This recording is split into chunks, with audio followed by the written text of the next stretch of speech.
আমরা আপনাদের মাধ্যমে ওনাকে সাবধান করতে চাই যে আপনি সাবধান হয়ে যান। দেশের জনগণ যেমন হাসিনাকে টেনে নামাইছে, আপনার গদিও কিন্তু ঠিক থাকবে না। সো ডক্টর আসিফ নজরুল, আপনি সাবধান হয়ে যান, আপনার কার্যক্রমটা আপনি ঠিক করেন। বান্ডেল থাকলে প্রতি সেনমানিতে টাকা বাঁচবে। বিকাশ সেনমানি বান্ডেল কিনে জিতুন প্রতি লেনদেনে।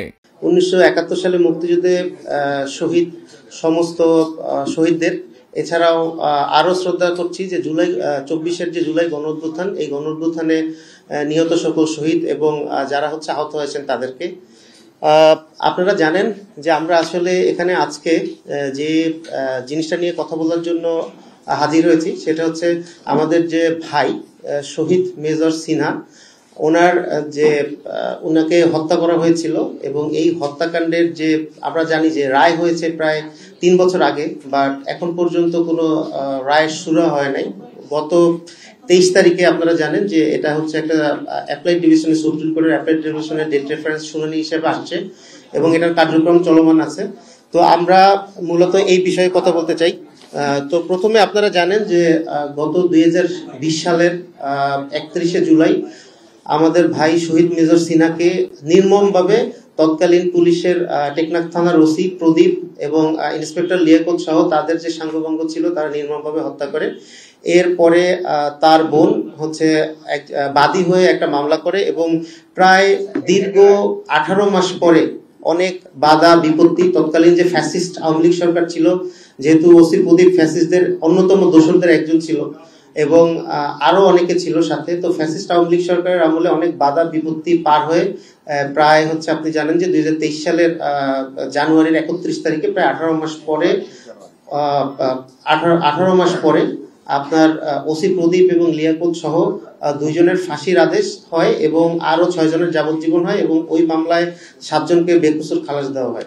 কিন্তু এরপরে যে জিনিসটা আমরা পরিলক্ষিত হই যে প্রায় 3 বছর হয়ে গেছে, বাট এই যে ফাঁসির রায়, এটা কার্যকরের কোনো ভ্রুক্ষেপ ছিল না।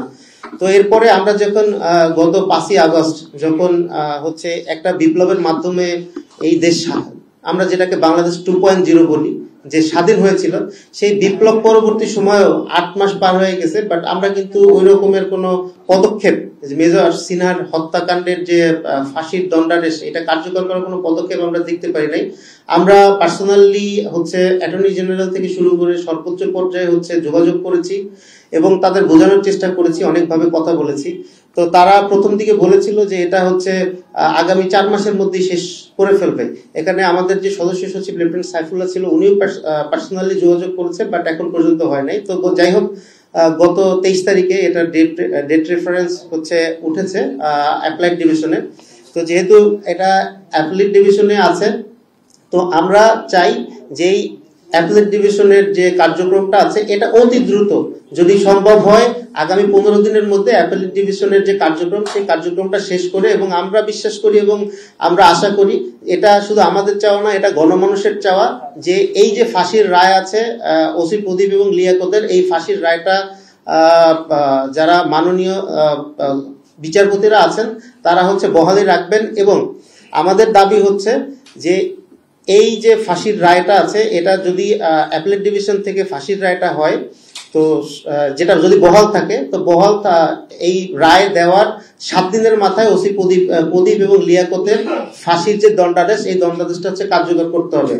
আমরা একটা বৈষম্যমুক্ত বাংলাদেশ চাই, আমরা এমন একটা বাংলাদেশ চাই যেই বাংলাদেশে কোনো বৈষম্য থাকবে না। প্রত্যেকটা বিচার, প্রত্যেকটা হত্যা, প্রত্যেকটা সবকিছুর বিচার সুষ্ঠুভাবে কার্যকর হবে। এছাড়াও আমরা এখানে শুধুমাত্র, যেহেতু মেজর সিনহা আমাদের অর্গানাইজেশন, আপনারা জানেন আমাদের অর্গানাইজেশনটা সামরিক এবং আধা সামরিক বাহিনীর সদস্য প্লাস অফিসারদের নিয়ে গড়া।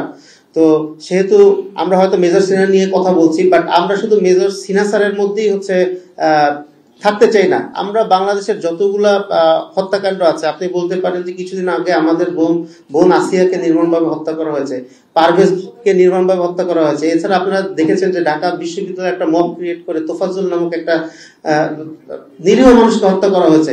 এই প্রত্যেকটা হত্যাকাণ্ডের নিন্দা আমাদের পক্ষ থেকে জানাই। শুধু নিন্দাই না, আমরা আপনাদের বলতে চাই যে প্রত্যেকটা হত্যাকাণ্ডের যে বিচারিক প্রক্রিয়া চলমান আছে, সেই বিচারিক প্রক্রিয়ায় আমাদের চোখ রয়েছে এবং আমরা চেষ্টা করব আমাদের অ্যাসোসিয়েশনের পক্ষ থেকে প্রত্যেকটা হত্যাকাণ্ড যাতে সর্বোচ্চ শাস্তি হচ্ছে দেয়, সেই দাবি এবং চেষ্টা আমাদের অর্গানাইজেশনের পক্ষ থেকে থাকবে। এছাড়া আমরা একটা জিনিস বলতে চাই যে এই 24 পরবর্তী বাংলাদেশে ইন্টেরিয়র গভর্নমেন্ট যেটা আছে ওনাদের কার্যক্রম অনেক প্রশংসিত, তারা অনেক ক্ষেত্রে অনেক ভালো কাজ করছে যেটা জনগণের কাছে অ্যাকসেপ্টেড। বাট একটা জায়গায় আমরা বেশ দুর্বলতা পরিলক্ষিত হচ্ছি, সেটা হচ্ছে আইন এবং সংসদ বিষয়ক আইন মন্ত্রণালয় যেটাকে আমরা বলি, যেটার উপদেষ্টা হচ্ছে ডক্টর আসিফ নজরুল। আমরা আপনাদের মাধ্যমে ওনাকে সাবধান করতে চাই যে আপনি সাবধান হয়ে যান। দেশের জনগণ যেমন হাসিনাকে টেনে নামাইছে, আপনার গদিও কিন্তু ঠিক থাকবে না। সো ডক্টর আসিফ নজরুল আপনি সাবধান হয়ে যান, আপনার কার্যক্রমটা আপনি ঠিক করেন। আপনি কোন দেশের লেসপেন্সারি করবেন, দেশের বিপক্ষে আপনি কাজ করবেন, সেটা কিন্তু হবে না। আমরা যে জিনিসটা দেখেছি, ডক্টর মোহাম্মদ ইউনূস আমাদের মাননীয় প্রধান উপদেষ্টা, উনি অত্যন্ত দক্ষতার সাথে এই দেশ পরিচালনা করছেন।